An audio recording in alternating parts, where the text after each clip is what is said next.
Mr. Beetle's Many Rooms by Robert Magnuson. Published by Adarna House. Mr. Beetle wanted a house. So, he went into the middle of a field and found one. It was a tiny plant with 5 branches. He quickly unpacked his things and made himself at home.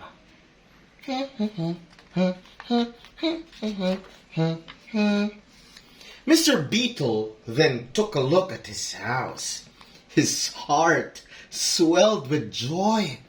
As a finishing touch, he posted a sign in front of his house that read, "This house of 5 rooms belongs to Mr. Beetle. No trespassing, please."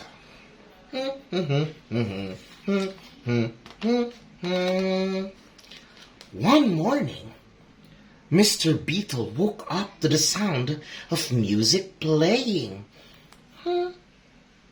When he searched for the source of the music, Mr. Beetle found a terrible surprise.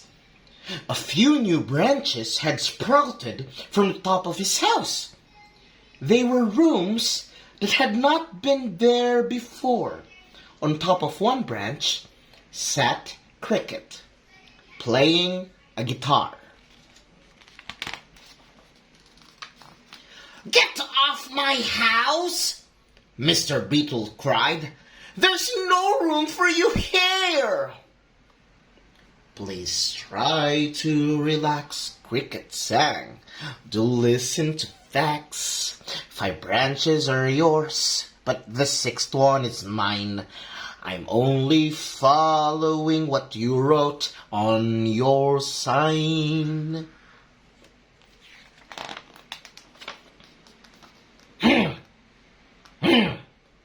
Mr. Beetle knew that Cricket was right. There was nothing he could do. He wondered where these new branches came from. Why did he not see them before? That evening, he decided to wait on the topmost leaf to see if any new rooms would appear. Mr. Beetle waited and waited until he soon fell asleep. Mr. Beetle woke up the next day to a strange buzzing sound. Bzzz, bzzz, bzzz. He was horrified to find that he was no longer on the topmost leaf. A new branch had sprouted right above him. To make matters worse, the buzzing sound came from Bumblebee, who was busy moving in his furniture. "Stay away from my house!" Mr. Beetle cried. "There's no room for you here!" "Your sign says 5 rooms, so the rest can't be yours," Bumblebee made a fist. "I've decided to take these upper branch floors."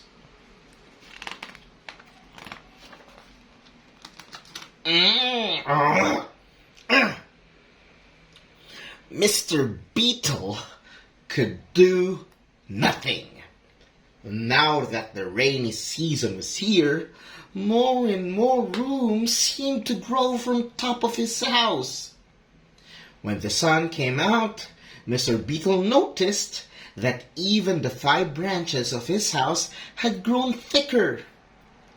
"How can I stop this house from growing?" he cried. "Come rain or shine, it keeps growing."